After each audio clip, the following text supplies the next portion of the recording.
Pronto, vamos lá? Vamos começar? Meu irmão, se eu estava com raiva do inferno, agora eu estou vezes 2, irmão. Tem mais alguém comigo? Então vamos começar do começo, vamos lá. O tema da mensagem de hoje é: você não está sozinho. Você pode repetir isso em nome de Jesus? Diga: eu não estou sozinho, irmão. O que eu quero compartilhar com você é que o entendimento dessa verdade deveria ser suficiente para nós, para que nada, nenhuma circunstância ou qualquer coisa que se levante tirasse a nossa alegria. Por quê? Porque se Deus está dizendo que Ele vai estar conosco todos os dias da nossa vida, essa garantia faz com que qualquer outra garantia ela seja muito menor.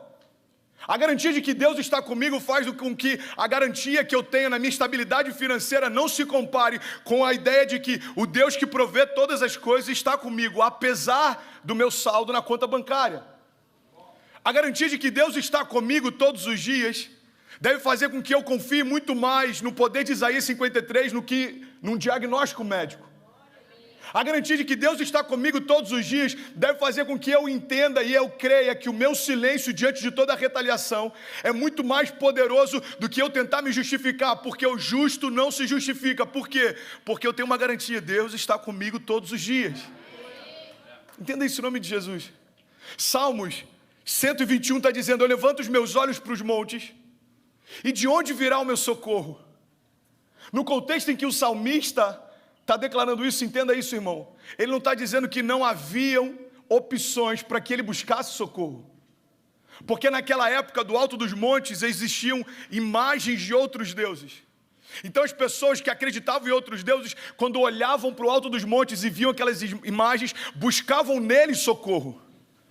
Agora o salmista está dizendo: eu levanto meus olhos aos montes, e de onde vem o meu socorro? Ele não está dizendo, irmão, que ele busca a Deus por falta de opção. Ele está dizendo que ele busca a Deus porque é a única opção, é a única garantia que eu tenho. Ele está dizendo: olha, quando eu levanto os meus olhos aos montes, de onde virá o meu socorro? Eu sei de onde vem. Vem do Senhor que fez os céus e a terra, e Ele não descansará enquanto Ele me guarda. E Ele vai dizendo: e olha, o meu socorro vem do Senhor, e Ele não permitirá que eu tropece.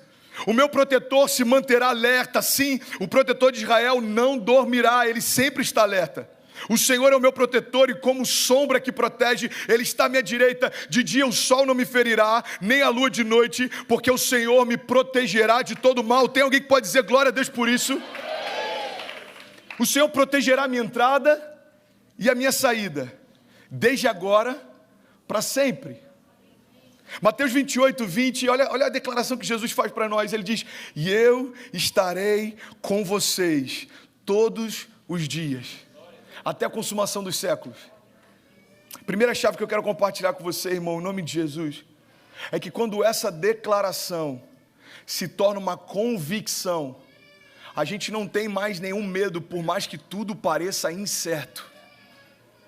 Eu estava conversando com o Kezinha essa semana, e ela falou: amor, que loucura, quantas vezes a gente já mudou de casa nos últimos, 7 anos. Tem momentos em que a gente parecia que Deus ia estabilizar tudo, e Deus chamava para um novo desafio. Você não fica assustado com isso? Eu falei: amor, eu não me assusto por uma única certeza. Por mais que eu não compreenda, não significa que seja incerto.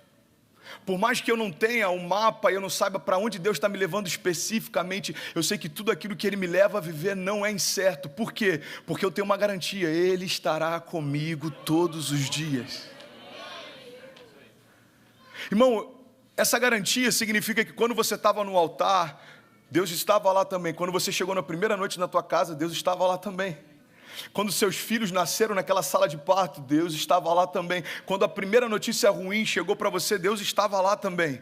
Quando um diagnóstico chegou e ele tentou desestabilizar a tua alegria, Deus estava lá também. O que Deus está dizendo é o seguinte: por mais que nem sempre você me perceba, isso não significa que eu não esteja sempre lá. A grande verdade, irmão, é que às vezes a gente pergunta por que Deus parou de falar com a gente. E eu lembro que logo assim que eu cheguei aqui na igreja, eu preguei na série Ordem.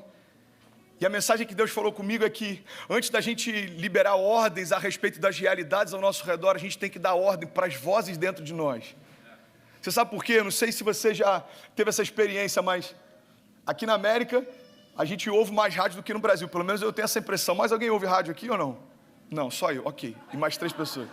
Aqui eu ouço rádio, irmão, preciso aprender inglês, então eu estou toda hora botando na rádio, tentando ouvir o que os caras estão falando. E uma coisa interessante, Existem milhares de frequências de rádio disponíveis, mas eu só consigo ouvir uma, e é justamente aquela em que eu sintonizo.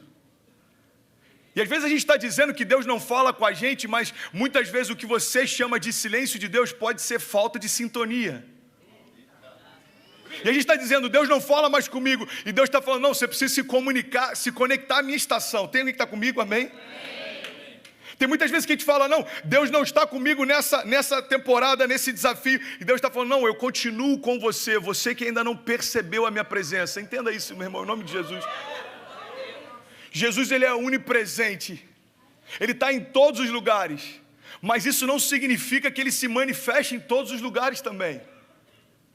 Eu lembro que eu li um livro do Philip Yancey e ele falou que ele ouviu falar de uma mulher que ela revolucionou uma prisão na África do Sul. E ele falou, eu quero conhecer essa mulher. Era a penitenciária mais violenta, eram os maiores índices de morte que existiam na África do Sul. E chamaram então essa mulher, eles não tinham mais o que fazer, e ela tinha um programa baseado no amor. Ela acreditava que o amor transformava culturas. Então chamaram ela e falaram, olha, se você quiser tentar, a gente já tentou de tudo aqui. Se você quiser tentar, você pode tentar implantar o teu programa.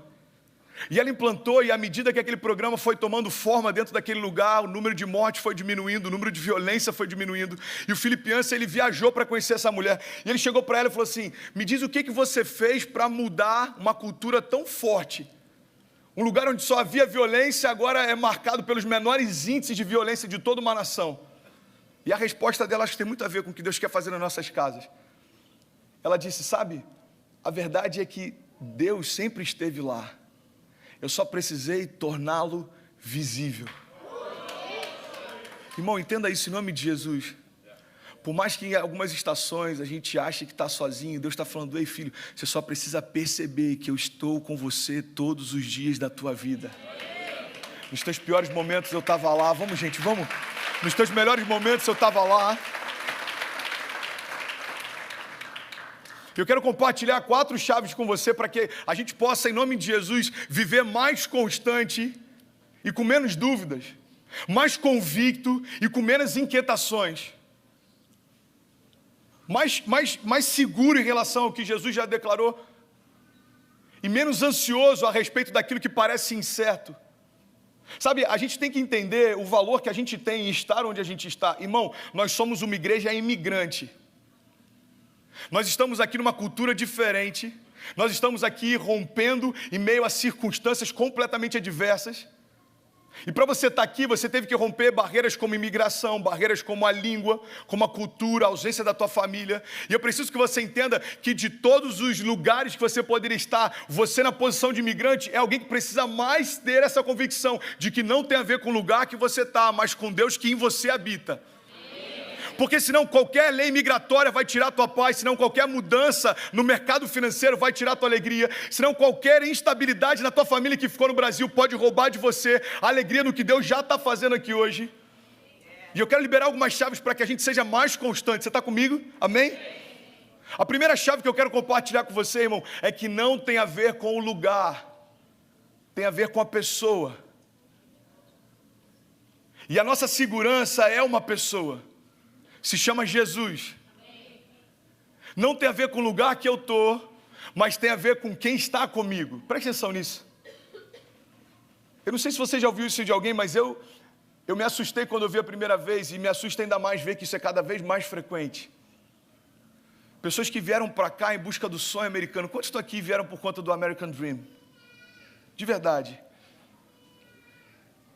Pastor, o que é o sonho americano? Vou te explicar, irmão. É uma terra próspera, cheia de oportunidades, em que eu posso criar meus filhos sem violência, é um lugar onde eu posso florescer e frutificar com liberdade. Quantos aqui vieram para esse lugar em busca do sonho americano? Agora, sabe o que é louco, irmão? Eu tenho percebido que algumas pessoas na terra dos sonhos pararam de sonhar. Algumas pessoas na terra dos sonhos deixaram de sonhar. E você sabe por que isso acontece? Eu vou te explicar, irmão. Porque estar no lugar dos sonhos só nos dá uma certeza: nunca foi sobre o lugar. Porque comprar a casa dos sonhos só nos dá uma certeza: nunca foi sobre o que se pode comprar. Porque dirigir o carro dos sonhos só nos dá uma certeza: nunca foi sobre o que se pode financiar. Para alguns aqui, cara, talvez o que Deus te trouxe para você perceber é que não tem a ver com os lugares onde você vai, mas quem está com você lá. A verdade, mano, é que o céu é um lugar, Murilo, onde eu quero estar por uma simples verdade: Deus está lá. E quando eu entendo isso, qualquer lugar com Deus se torna céu, como qualquer lugar sem Ele se torna vazio também. Por que a gente quer ir para o céu? Porque existe uma declaração: Deus diz que está sentado no trono e Ele está esperando a gente ir lá. Por que Deus fala, traga as realidades do céu para a terra? Porque eu sei que aonde Deus está, as realidades do seu reino se manifestam também. Quando os discípulos chegam para Jesus e falam: Jesus, ensina para a gente a oração, ensina uma oração que a gente possa trazer as realidades do céu para a terra. Eu imagino que eles esperavam uma oração que fosse muito profunda e talvez muito complexa, e Jesus ele faz uma oração simples, mas carregada de chaves que trazem os céus para a terra. E uma dessas chaves que Jesus compartilha na sua oração é: que seja feita a tua vontade, assim na terra como já é feita nos céus. O que Jesus está estabelecendo é um princípio simples: aonde chega o reino do meu Pai, as realidades desse reino chegam também. Então, quando o reino do meu Pai chega na minha casa, não importa onde o meu lar foi fixado, importa quem enche aquele lugar. Se o reino do meu Pai chegou na minha casa, irmão, não tem doenças no reino do meu Pai, não vai ter doenças na minha casa também. Não tem falta de recursos no reino do meu Pai, então não vai ter falta de recursos na minha casa também.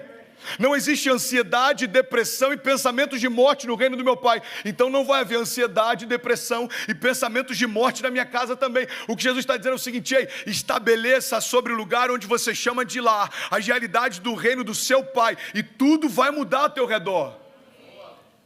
Isso não tem a ver com a América, isso não tem a ver com o Brasil, isso não tem a ver com a nação que você está, isso tem a ver com o tipo de ambiente que você gera. Porque nunca teve a ver com o lugar, irmão. Nossa segurança, nossa alegria, nossa convicção sempre teve a ver com uma pessoa. A segunda chave que eu quero compartilhar com você, e tem alguém que está recebendo algo de Deus nessa manhã, é que para dizer sim, você precisa dizer não.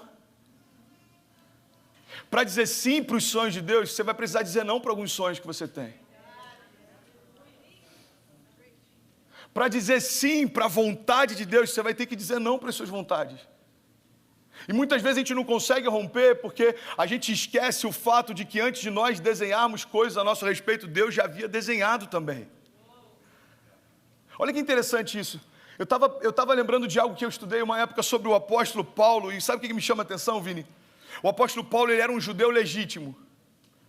Os pais de Paulo enviaram ele para que ele estudasse aos pés de Gamaliel. Paulo ele foi educado para se tornar quem ele se tornou. Paulo ele foi doutrinado a se tornar quem ele se tornou. E Paulo tinha tanto zelo pelas coisas da igreja que ele perseguia cristãos. Ele dava ordem para que cristãos fossem assassinados. Entenda isso em nome de Jesus. Paulo ele perseguia com toda a sua força o crescimento da igreja. Então Paulo se tornou exatamente quem seus pais queriam que ele se tornasse. Mas tem um momento na história de Paulo em que o Deus de Paulo encontra com ele.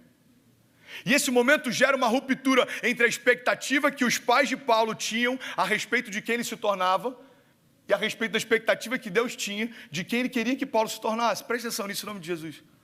Chega um momento na nossa história em que quando a gente se encontra com Deus, a pergunta de Deus para nós é: a partir de hoje você quer suprir qual tipo de expectativa? A que os seus pais têm a teu respeito? A que você tem a teu respeito? A que os teus amigos têm a teu respeito? Ou a expectativa que eu tenho ao teu respeito? É por isso que para dizer sim, irmão, a gente precisa dizer não antes. É esse ponto de ruptura que faz com que o Evangelho seja a maior transformação na história de alguém rendido a Jesus.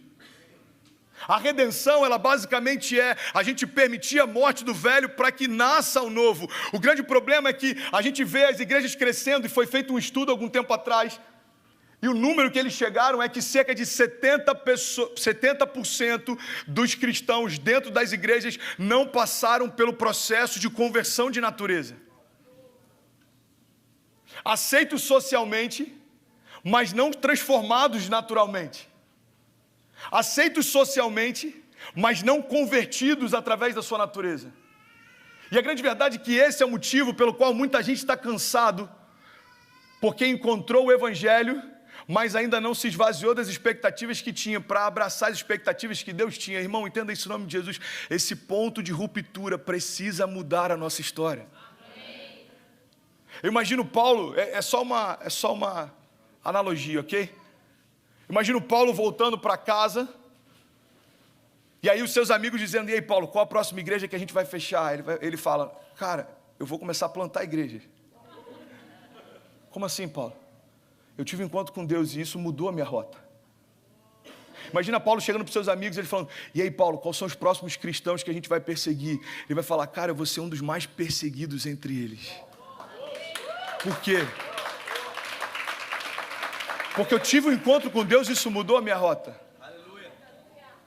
Irmão, uma das coisas mais tristes na história de uma família que teve um encontro com Deus é quando a rota dessa família não foi alterada.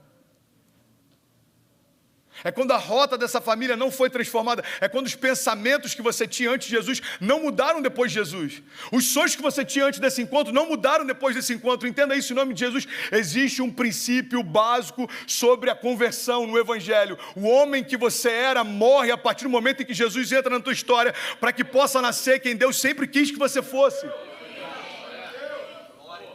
Então, quando eu entendo que eu não estou sozinho, eu preciso entender que para dizer sim para os sonhos de Deus, eu preciso dizer não para quem eu era. Dizer sim para o André de Deus, eu preciso dizer não para o André que os meus pais construíram, para o André que as minhas experiências construíram, para o André que as minhas crises construíram. Isso é conversão. Você está comigo? É interessante. A minha pergunta é: você crê que Deus tinha um projeto para a vida de Paulo? Agora entenda, os pais deles tinham um projeto também.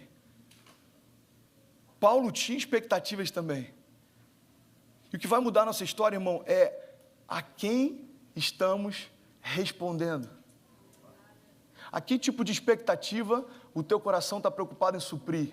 Sabe, eu tenho uma urgência que me consome. Algumas pessoas perguntam: pastor, quando foi que você despertou para o teu chamado? Cara, eu despertei para o meu chamado num acampamento de jovens. Eu vi centenas de jovens rendidos e eu falei: Deus, eu quero viver isso aqui para a vida toda. Agora, o meu chamado despertou ali, mas o meu senso de urgência despertou com uma perda. O primeiro cara que eu ganhei para Jesus era o meu primo, se chamava Vaguinho, o nome dele. Ele era como um irmão que eu não tive. Durante o meu período de conversão, era o cara mais próximo. Então, Vaguinho, ele era assim como eu, ele tinha uma série de resistências a respeito da igreja, ele nunca tinha entrado numa igreja evangélica. Mas a minha ruptura com o André que eu me tornei e o meu mergulho no André de Deus fez com que Vaguinho começasse a desejar viver o que eu estava vivendo também. E aí ele começou: primo, me leva num culto. Eu falei: vamos embora. Eu ia na Assembleia de Deus mais pentecostal que você imaginar, irmão. Eu chegava domingo 6 da manhã, pegava o culto de consagração, o culto das senhoras, o culto da manhã, eu só saía meio-dia. Tudo bem que eu estava afim da filha do pastor, ela estava no pacote, ok, mas ninguém é perfeito. Ninguém é perfeito, irmão. Falei: ô Vaso, o que eu preciso fazer para levar a menina aí? Falou: cara, você precisa virar crente. Falei: amém, então tá bom. E aí eu comecei, cara, a ver a transformação do Evangelho em Vaguinho. Meu primo, ele começou a experimentar coisas diferentes, desejar coisas diferentes, começou a viver coisas diferentes. Ele levantou a mão dele, foi à frente, se converteu. Ele foi em um acampamento de jovens comigo. Só que teve um momento da história dele, presta atenção nisso, em nome de Jesus, em que ele começou a flertar com aquilo que ele deveria ter esquecido que um dia já existiu. Você sabe por que o Evangelho convida a gente a queimar as pontes com o passado? Porque na primeira crise que você tiver, você vai aceitar a possibilidade de voltar para um lugar onde você um dia quis sair. Agora, para pensar, irmão, você já parou para pensar na loucura que é a gente aceitar como uma opção viável, voltar para um lugar onde a gente nunca mais desejava estar? É exatamente isso que acontece quando a gente não queima as pontes com o passado. É exatamente isso que tem roubado de muita gente a alegria na América, a nostalgia com o que viveu no Brasil. Irmão, a nostalgia é uma versão maquiada do teu passado, segundo memórias seletivas. Você só lembra do que era bom, aquilo que era ruim você não lembra mais. A minha pergunta é: se era tão bom, por que você veio para cá? Porque o calor do Brasil, a gente esquece quando chega o calor da Flórida. Só que quando estava lá em Bangu, falava, pelo amor de Deus, cara, que calor insuportável é esse? Estou falando sério. Aí vai comer aqui no fast food, cara, é só comida junk food, é só fast food. Irmão, mas quando estava lá e tinha uma série de limitações, pensava, mano, quando eu chegar na América, entenda isso em nome de Jesus, irmão. Eu estou dando um exemplo geográfico, mas esse exemplo se resume a tudo na tua história. Basta uma crise no casamento, já quer lembrar da ex-namorada. Se ela é tão boa, por que você não casou com ela, irmão? Se ele era tão bom, por que você não se casou com ele? Desculpa abrir esse parênteses aqui, esse desabafo para os brasileiros que moram na América. Mas é a verdade. Você já parou para pensar que você está num lugar onde um dia você sonhou em estar e você pode ter parado de sonhar? E foi exatamente isso que aconteceu com meu primo. Ele começou a experimentar coisas novas, mas em um momento da história dele, ele começou a perguntar, cara, e se eu experimentasse isso de novo, será que tem algum problema? É a crise que a gente vive entre querer saber o limite do que é pecado e o que não é pecado. Irmão, você não foi chamado por Deus para viver na fronteira, você foi chamado por Deus para superabundar. Esquece as fronteiras. E aí um belo dia eu recebo uma ligação, e essa ligação mudou minha vida. Eu lembro como se fosse hoje, eu estava no escritório, o telefone toca, e aí na ligação do outro lado da linha alguém vem com uma notícia, falou, cara, Vaguinho sofreu um acidente de carro e ele faleceu. Aí eu falei, meu primeiro discípulo, cara. Eu tinha tanta expectativa a respeito do que Vaguinho ia viver. Cara, ele tinha tanta fome de Deus, Vaguinho, ele estava com tanta intensidade desejando experimentar o novo de Deus, mas por um momento ele aceitou a ideia de voltar a ser quem ele era. Irmão, entenda isso em nome de Jesus. Quando Jesus nos convida a tomar a nossa cruz e seguir Ele, o que Ele está dizendo é o seguinte, ei, lembra que quem você era não existe mais. Lembra que quem você era não existe mais. É por isso que quando alguém se levantar para te acusar, você vai falar, desculpa, irmão, mas quem eu era, eu não sou mais. Quando alguém tentar te lembrar do teu passado, você vai falar, desculpa, mas você está falando de um tempo que eu não lembro mais. Por quê? Porque as coisas velhas passaram e em Cristo tudo se fez novo.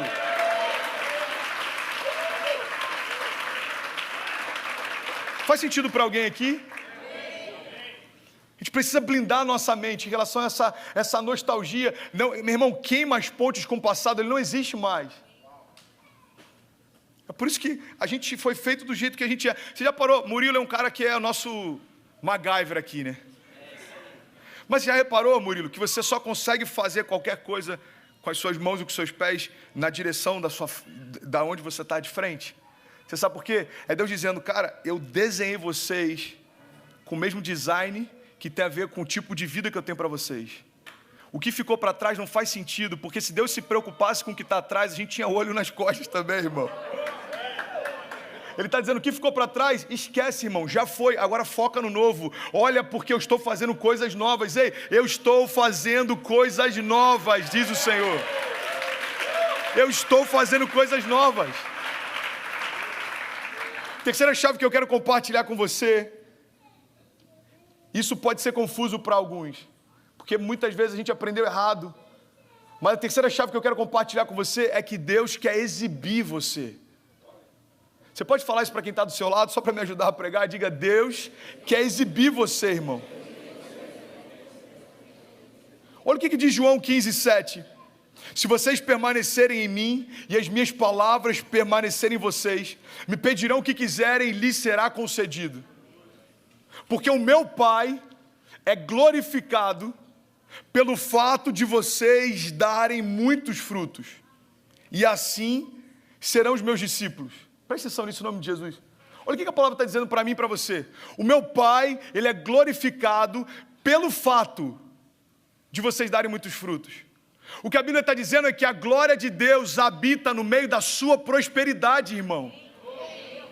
A glória de Deus se revela no meio da sua superabundância. O que Jesus está dizendo é o seguinte, olha, se vocês permanecerem em mim e as minhas palavras permanecerem em vós, a glória do meu Pai vai se revelar. Por quê? Porque você vai frutificar como nunca antes. O que Jesus está estabelecendo é justamente uma condicional. Deixa eu te fazer uma pergunta. Qual é a glória de um Deus que o seu povo não prospera? Qual é a glória de um Deus que o seu povo vive em crise? Qual é a glória de um Deus que o seu povo nunca rompe? Qual é a glória de um Deus que o seu povo é inconstante?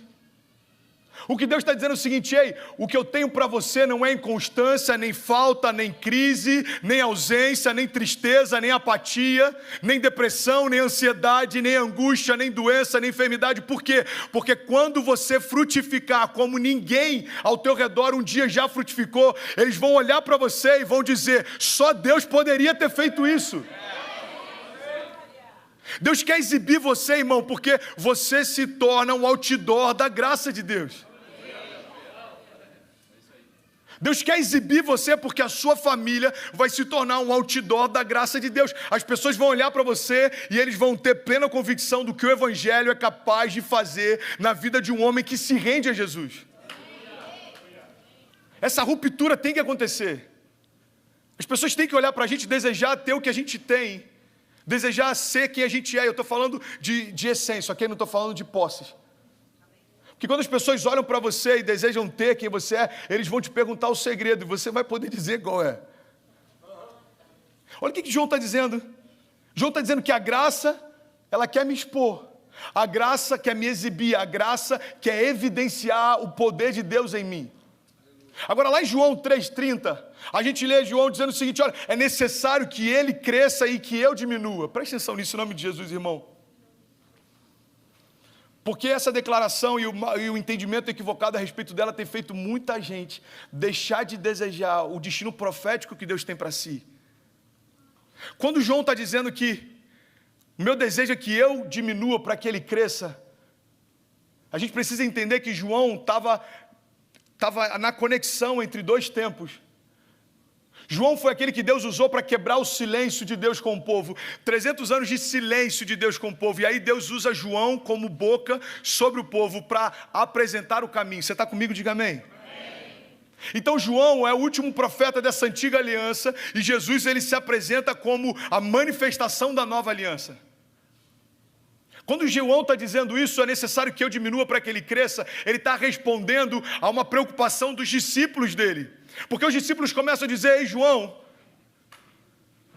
o número de seguidores de Jesus está crescendo, irmão. As pessoas já não querem mais se batizar com a gente, eles estão indo em busca de Jesus para que ele os batize. João, milagres e sinais e maravilhas estão seguindo Jesus e os seus discípulos. João, e eles começam a tentar fazer um contraponto entre aquele que aponta o caminho e aquele que é o caminho. E aí nesse contexto João fala: ei irmão, fique em paz, é necessário que eu diminua para que ele cresça. Só que tem muita gente que pega esse princípio e acha que esse princípio é o que Deus espera de nós e está tentando se esconder quando na verdade Deus quer te expor. Tem muita gente que acha que as crises que a gente passa são uma ferramenta de Deus para tratar o nosso caráter. Irmão, deixa eu te falar uma coisa: Deus não vai te dar uma crise para tratar o teu caráter. Não é assim que funciona no reino. Deus não vai te dar uma doença para tratar o seu caráter, porque isso não faz parte do caráter de Deus. Por um princípio básico: ninguém pode dar o que não tem. Você está comigo? Então esse é o final do encargo profético de João Batista, mas logo em seguida começa a manifestação do novo de Deus. Então João está dizendo: é necessário que eu diminua para que ele cresça. Mas olha o que Deus está dizendo para nós. Mateus 5,14: vocês são a luz do mundo. E não se pode esconder uma cidade construída sobre um monte. E também ninguém acende uma candeia e a coloca debaixo de uma vasilha. Pelo contrário, coloca no lugar apropriado e assim ilumina todos que estão na casa. Então assim brilhe a luz de vocês diante dos homens, para que vejam as suas boas obras e glorifiquem ao Pai de vocês que está nos céus. Jesus está dizendo o seguinte: irmão, eu coloquei em você o poder de ressurreição que me livrou da morte. Agora brilha e deixa todo mundo desejar ter o que você tem. Agora frutifica em meio a tempestades e deixa todo mundo desejar ser quem você é. Agora flui apesar das circunstâncias e mostra para todo mundo que a paz que excede todo entendimento está disponível. Teve um tempo que Kezinha me perguntou: amor, por que a gente lê que na antiga aliança tinham sinais e maravilhas que a gente não vê nos dias de hoje? A gente vê Deus abrindo o mar. Você já se perguntou isso? Deus abrindo o mar vermelho. A glória de Deus se manifestando como coluna de fogo à noite para proteger o povo no deserto. A glória de Deus se manifestando como nuvem de dia para guardar o povo debaixo do sol. A gente vê sinais e maravilhas, a gente vê a terra parando quando o profeta ora para que isso aconteça. A gente vê o fogo descendo sobre os profetas de Baal. E por que isso não é tão visível hoje em dia? Eu falei, amor, eu creio que todo milagre que Deus faz é uma linguagem dele para comunicar com a criação. Naquela época, esse extraordinário de Deus mostrava que o único Deus vivo é o Deus que nós cremos.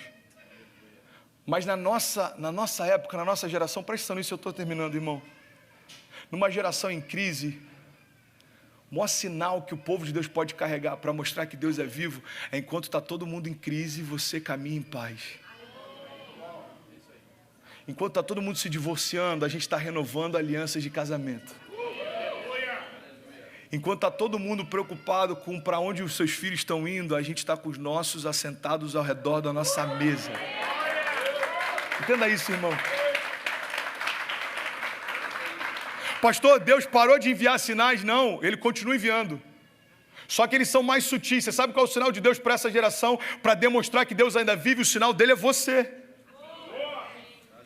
Porque a gente fala para todo mundo, Jesus é suficiente, mas na primeira crise, irmão, tenha certeza, os seus familiares estão olhando para você para ver se a mensagem que você carrega é suficiente mesmo ou não. Porque se eu digo que Jesus é suficiente, mas na primeira crise eu estou desesperado, eles estão perguntando para si mesmo, se é suficiente, por que eu olho para vocês e sempre parece que falta alguma coisa? Se você está dizendo para mim que Jesus é suficiente, por que a ausência de um trabalho por uma semana te abate? Por que a incerteza no meio de um país estrangeiro te abate? Irmão, declarar que Jesus é suficiente é dizer para toda a criação, Deus preencheu todo o meu vazio e não existe mais nada em mim com falta, porque tudo foi preenchido. Eu juro que eu queria pregar uma mensagem um pouco mais inspirativa, mas o que Deus tem falado comigo nos últimos dias é exatamente isso. Ei, filho, a gente precisa trazer à memória dos brasileiros que estão na América o propósito pelo qual eles foram enviados para cá. E a única garantia que faz com que nada te abata é a garantia de que eu estarei com vocês todos os dias. Verdade que quando o evangelho entrou na tua casa, irmão, você se tornou uma carta viva. Não tem mais jeito. Todo mundo vai olhar para você e vai associar que o que você vive é a expressão direta de quem Deus é. Então toda a tua inconstância, para muitas pessoas, pode fazer com que a fé não faça sentido. Presta atenção nisso em nome de Jesus. Paulo diz que agora nós somos como cartas, escritas e lidas por todos. Não escritas com tinta, nem em pedras, mas agora nós somos cartas escritas pelo próprio Espírito de Deus. Paulo está dizendo que eu e você somos cartas vivas, amém? O grande problema é que, se o mundo acredita que nós somos cartas escritas pelo próprio Deus, a nossa inconstância na fé pode dar margem para o mundo acreditar que o nosso Deus é um Deus bipolar.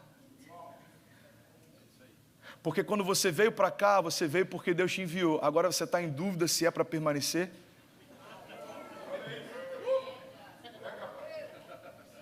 É louco isso, né? Eu já vi isso com jovens, eu pastorei jovens há 5 anos, mas me assusta ver isso com pessoas mais velhas também. Com jovens o que eu via muito era o seguinte, pastor, ela é a mulher da minha vida. Eu falei, irmão, você conheceu ela no Instagram, velho, calma. Não, pastor, Deus falou comigo. Deus falou comigo, eu olhei a foto dela, eu senti um negócio dentro de mim, Deus falou comigo, é para sempre, ela é a mulher da minha vida. Eu falei, amém. Aí dava uma semana aí, mano, e a mulher da tua vida? Ih, pastor, aquilo era laço. Irmão, das duas, uma, ou você não consegue entender o que Deus está falando, ou Deus muda de ideia a cada circunstância também. Quando eu assumo o papel de ser uma carta viva de Deus, eu preciso entender que tudo que vai se manifestar na minha história está sendo escrito pelo Deus da minha história. 2 Coríntios 3:23, e o instrumental pode subir, só o instrumental, diz assim, vocês mesmos são a nossa carta, escrita em nosso coração, conhecida e lida por todos. E vocês demonstram que são uma carta de Cristo, resultado do nosso ministério, escrita não com tinta, mas com o Espírito do Deus vivo. Irmão, entenda isso em nome de Jesus. Deus, Ele desejou usar você para ser a maior manifestação do que a graça de Deus pode fazer em alguém. As pessoas que estão ao teu redor estão olhando para você, esperando ver o que Deus vai fazer na tua história. Por quê? Porque eles te conheceram antes desse encontro com Deus e eles estão esperando para ver a diferença depois desse encontro também. E a última coisa que eu quero compartilhar para a gente fechar aqui, irmão.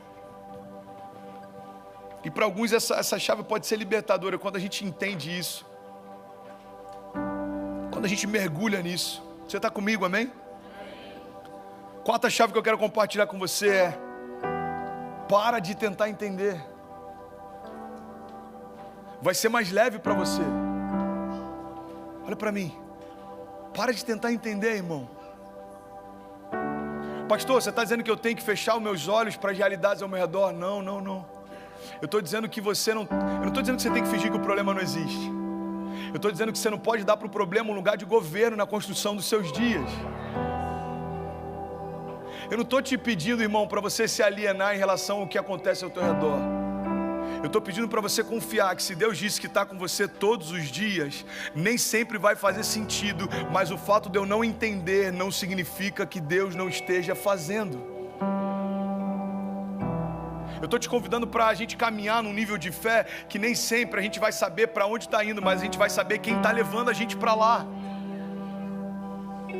Porque a fé não é estabelecida por aquilo que eu vejo. A palavra de Deus diz, olha, a gente não se move por aquilo que vê, a gente se move por aquilo que crê. Você sabe por que Deus estabelece esse princípio de uma fé que não se move por vista? Porque uma fé que se move por vista consegue enxergar tantas coisas no entorno que fica questionando se é para cá ou é para lá. Se é agora ou é daqui a pouco, se é nesse tempo ou não. Quando a gente consegue enxergar, irmão, a gente tem muitos detalhes para se distrair também. O que Deus está dizendo é o seguinte: eu quero levar para você para um lugar onde a tua vista não funcione mais. E aí então você vai ter que aguçar a tua audição. Por quê? Porque eu não consigo enxergar, mas quem me guia é a voz dizendo, é para cá. Isso, continua, não para, isso. Agora espera um pouco. Deus, mas por que eu tenho que esperar? Eu quero avançar. Ei, filho, não também é a resposta. Não agora, não desse jeito, não nessa empresa, não com essa pessoa. Entenda isso em nome de Jesus, irmão. Tem negócios que a gente está orando para Deus prosperar e não prosperam há anos. E Deus está dizendo, ei, você está pedindo para eu chancelar algo que eu nunca me alegrei. Sociedades que não frutificam, por quê? Porque você nunca perguntou para Deus se aquela sociedade alegra o coração dele. Agora você está pedindo para ele assinar embaixo. Deus não é, irmão, presta atenção nisso, nosso fiador nos nossos empreendimentos, nas nossas loucuras. O que Deus tem para nós não é chancelar o que a gente bem entende. O que Deus tem para nós é levar a gente para um lugar onde a gente não entende. Você está vivendo coisas que você não entende. Entenda isso em nome de Jesus. Pastor, eu não consigo explicar, então fique em paz. É Deus quem está fazendo. Irmão, se você perguntar para alguém que está vivendo os melhores dias da vida dele, como ele chegou até lá, presta atenção nisso. Se ele souber te explicar, tenha convicção, foi o mérito dele que levou até lá, não a graça de Deus. A graça vai te fazer viver coisas que você não vai saber como explicar. Eu não sei nem por onde começar, irmão. Se eu te falar em que momento começou, pastor, a fluir a tua história, em que momento Deus começou a mudar, irmão, eu nem sei te explicar. Porque chegou um momento em que tudo aquilo que eu sonhava aconteceu. E aí Deus falou, e aí? Acabou? Zerou a tua imaginação? Falei, Deus, eu estou vivendo os melhores dias da minha vida. Ele falou, então tá bom, então agora deixa eu começar, porque eu só posso começar o sobrenatural quando o seu natural se esvazia. Deus está dizendo para pessoas nessa manhã, deixa eu ser Deus na tua vida. Você está muito cheio de si para que consiga ser cheio de mim. Pessoas cheias de si não conseguem ser cheias de Deus, irmão. Por quê? Porque Deus ele não vai ficar disputando espaço dentro de você. Não tenta entender. Filipenses 4:7 diz, e a paz de Deus que excede todo entendimento. Presta atenção nisso em nome de Jesus. Cara, isso é tão poderoso para mudar realidades. tirar pessoas da depressão, cadeias emocionais, sofismas, pensamentos de morte, crises existenciais. Olha o que Filipenses 4:7 está dizendo: e a paz de Deus, que excede o entendimento, a paz de Deus que vai além do que você compreende, a paz de Deus que vai além do que você consegue entender, a paz de Deus que vai além da tua lógica, guardará os seus corações e as suas mentes em Cristo Jesus. Tem uma frase do Bill Johnson que eu acho maravilhosa, irmão, presta atenção nisso. Ele disse o seguinte: para você experimentar a paz que excede o entendimento, você precisa abrir mão do direito de entender. Uau, isso é muito forte, cara. Você quer experimentar a paz que excede o entendimento? Quero, Deus. Então, a partir de agora, abre mão do seu direito de entender. Porque a paz que excede o entendimento não está mais preocupado com o que você entende ou não, mas é uma paz que faz com que você prospere, mesmo em meio às maiores circunstâncias adversas da tua vida. Vai ter gente que vai achar que você é louco, vai falar: mano, você tá anestesiado, você não está vendo o que está acontecendo. Você vai falar: não, eu decidi não entender, mas descansar. Eu decidi não me mover pela lógica, mas confiar. Deus disse que estaria comigo todos os dias da minha vida até a consumação dos séculos, e isso é real. Hoje, como foi ontem, e vai ser amanhã também. Cara, você não está vendo? Está mudando o cenário, vai mudar o governo, vai mudar a política, vai mudar a economia, irmão. Há alguns anos atrás, alguns meses atrás, para alguns aqui você vai ter que falar: alguns dias atrás, eu decidi abrir mão do meu direito de entender para experimentar a paz que excede todo o entendimento. Não faz sentido para mim, mas faz sentido para quem me prometeu. Não faz sentido para mim, mas faz sentido para quem me desenhou. Ei, não faz sentido para mim, mas faz sentido para quem me desejou antes de tudo ao meu redor existir. Hebreus 11:6 diz: porque sem fé é impossível agradar a Deus. O que Hebreus está dizendo é o seguinte: ou você tem fé e confia mesmo sem entender, ou você nem dá os primeiros passos de fé, irmão. Não vai fazer sentido, não tem lógica, mas Deus quis fazer. Eu declaro sobre você: vai ter realidades que você vai viver em Deus, que pessoas vão pedir para que você explique, você vai falar: irmão, Deus quis fazer, não tem outra resposta.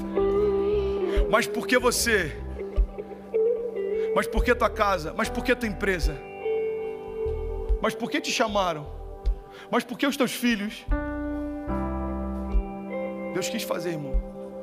Eu não questiono quando Ele quer fazer. Eu não quero mais entender, eu só quero experimentar. Deus não te chamou para entender, Deus te chamou para mergulhar e confiar que o demais Ele fará. Você está comigo? Romanos 4:8, eu estou finalizando aqui, diz: Abraão, contra toda esperança, em esperança creu, tornando-se assim pai de muitas nações. Como foi dito a seu respeito, assim será a sua descendência. E sem se enfraquecer na fé, reconheceu que o seu corpo já estava sem vitalidade, pois já contava cerca de 100 anos de idade. E que também o ventre de Sara já estava sem vitalidade, mas mesmo assim, não duvidou nem foi incrédulo em relação à promessa de Deus, mas foi fortalecido em sua fé e deu glória a Deus, estando plenamente convencido de que Ele era poderoso para cumprir o que havia prometido. A palavra de Deus está dizendo: ei, Abraão creu contra a esperança. Por quê? Porque ele tinha fé na promessa. Abraão creu contra a lógica. Por quê? Porque ele tinha fé na promessa. E Deus está chamando a gente para viver nesse tempo. Hebreus 11:1 diz: ora, a fé é a certeza das coisas que esperamos e a prova das coisas que não vemos. Irmão, entenda isso, e eu finalizo aqui em nome de Jesus. Noé não começou a construir a arca quando a primeira gota de chuva caiu. Noé começou a construir a arca quando o dilúvio nem fazia sentido. Você sabe por quê? Porque toda a direção profética que Deus te dá fala a respeito de uma estação que ainda não chegou. Toda a direção profética que Deus te dá fala a respeito de um tempo que ainda não chegou. O que Deus está fazendo é o seguinte: ei, prepara as bases para aquilo que ainda vai chegar. Tenha fé. Deus, mas não faz sentido. Ei, não tenta entender, só faz o que eu te pedi. E aí Noé começa 100 anos construindo uma arca, sem que uma gota de chuva tenha caído. Sabe o que é interessante? Quando a chuva começa a vir, tem pessoas querendo construir a arca. Irmão, se você tentar construir a tua arca, quando o dilúvio começar, não dá mais tempo. Abraão creu contra a esperança, por quê? Porque tinha fé na promessa. Noé se moveu contra a lógica, por quê? Porque tinha fé na promessa. E Deus está chamando homens e mulheres nessa manhã, Orlando, para se mover sem se preocupar com o que faz sentido, mas com Deus que prometeu. Aquele que te prometeu é fiel para cumprir. Aquele que te prometeu é fiel para cumprir. Salmos 126 diz: aqueles que semeiam com lágrimas, com cantos de alegria colherão. Aquele que sai chorando enquanto lança a semente, voltará com cantos de alegrias, trazendo os seus feixes. Números 23:19 diz: Deus não é homem para que minta, nem filho do homem para que se arrependa. Acaso ele fala e deixa de agir? Acaso ele promete e deixa de cumprir? Romanos 8:31 diz que diremos, pois, diante dessas coisas: se Deus é por nós, quem será contra nós? Salmo 46 diz: ei, Deus é o nosso refúgio e a nossa fortaleza, socorro presente na hora da angústia. Portanto, nós não temeremos, ainda que a terra se mude, e ainda que os montes se transportem para o meio dos mares, ainda que as águas rujam e se perturbem, ainda que os montes se abalam pela sua braveza. Há um rio cujas correntes alegram a cidade de Deus. Deus no meio dela está, e ela não se abalará. Deus ajudará a romper desde amanhã. Os gentios se esbravecerão, os reinos se moverão, mas Ele levantou a sua voz e toda a terra derreteu. O Senhor dos exércitos está conosco, Ele é o nosso refúgio. Deixa de entender, irmão, só mergulha. Deixa de tentar entender, só descansa.